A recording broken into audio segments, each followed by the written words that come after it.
Let me see, man. This for Andre Hicks.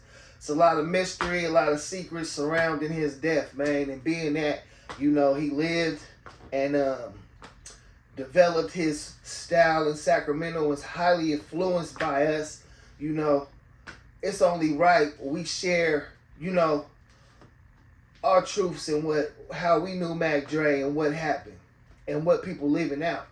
Because unfortunately, when Mac Dre died, there was a lot of haters on his team that was like, let's keep it Bay Area, let's keep it Bay Area, we all one thing.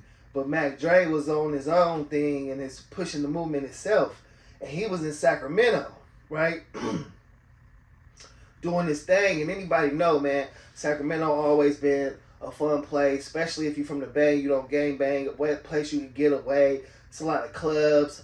It's very diverse. A lot of women out here, a lot of clubs, things you can get into. You feel me? You know what I'm saying? A nice car scene. So Mac Dre found a lot of peace and was chilling out here. Man, a lot of rappers was out here. Keep the Sneak, E40. This is where you will see a lot of these people that you see on TV.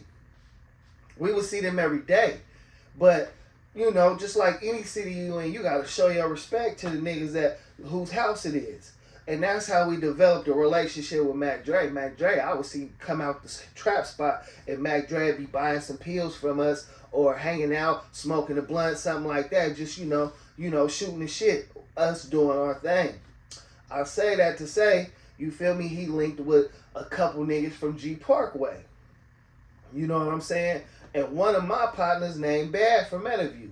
So they created, what was that group called? Something Terrible. STUPID. When we go to the club, we don't need it. That was them. When you turn on any one of Mac Dre's videos, that's them dancing in the background. Just for evidence. It wasn't J Diggs. It wasn't Sugar Wolf. The niggas was older. They was Romper Room Gang. They was on that old swag. They really didn't have that bounce and that energy that we did. Being from Sacramento, we like to dance a lot. We still do. We like to be in them clubs. We like to show out. We was already wearing big glasses and everything. You can roll the footage if you don't know what I mean, right? The whole Trill TV was shot in clubs in Sacramento, Cafe New Orleans, Vladdy's, you know what I'm saying? The Cabaret, shit like that. Mac Dre was all a part of that. That's what influenced him a lot. So we would get Mac Dre music. He'd be like, here, listen to this way before it came out. We would all be making dances and shit up. So when come out, you know what I'm saying? And it go crazy. That's when he started realizing that these little Sac niggas is the movement and start getting behind them.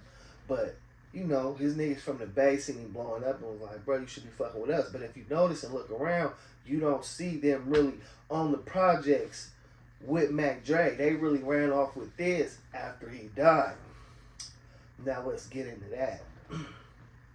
Being in Sac and how a lot of this transpired in Sac. The night he died, he was in his van. It flipped over, a lot of people seen it on the freeway, called the police. These is from, court records. But what they not saying is who was there, right?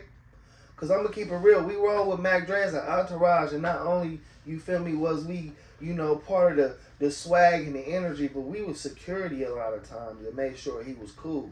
A lot of times Mac Dre would be in that van getting ready for a gig, turning up.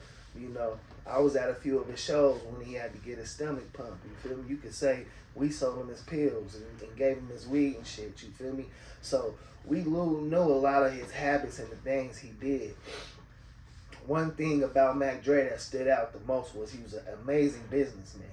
So him having a problem with a promoter in Kansas City really don't make sense. But here it is. We got this shiesty shady nigga from our hood named Nucci, right? Mr. Fabby Davis relative. He was Mac Dre's manager. So when y'all doing these interviews and y'all looking at what's going on, you gotta look at the manager. This is somebody who every time, right,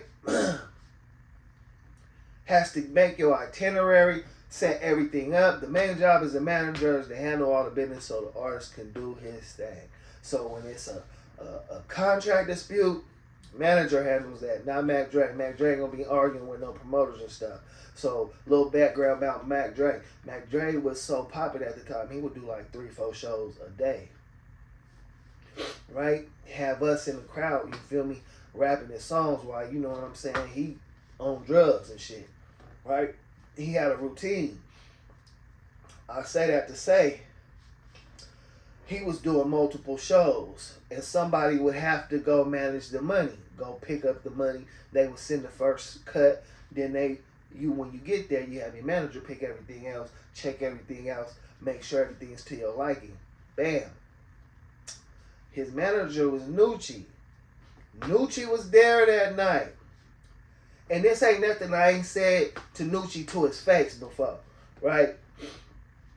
So when they having that problem and Mac Dre pull off in the truck, for one, who was he with? Was he in that motherfucking van by himself when they shot it up? And what was the problem? The manager should have already took care of the money problem, unless the manager was in on taking some of the money, which would make the promoter and Mac Dre have a problem. See what I'm saying? So, and Mac Dre doing multiple shows a night, you know he got some dollars on him. So if there's any problems like that reports are saying where Mac Dre left because he didn't feel uncomfortable, why he didn't feel uncomfortable? There was a discrepancy with what was supposed to be going on. You feel me? So, allegedly, the manager showed up, got the money, pocketed it, and when Mac Dre thought he was show, he really wasn't, which caused the manager and Mac Dre to have words to phone. Mac Dre said he don't feel comfortable. He getting up out of here. You feel me? Now, he hop on the highway and car pull up and gun him down. Now, this is what I know firsthand. His manager, before the police, this is what we got to be asking questions about. His manager showed up first on the scene. Mac Dre done got shot up in his car.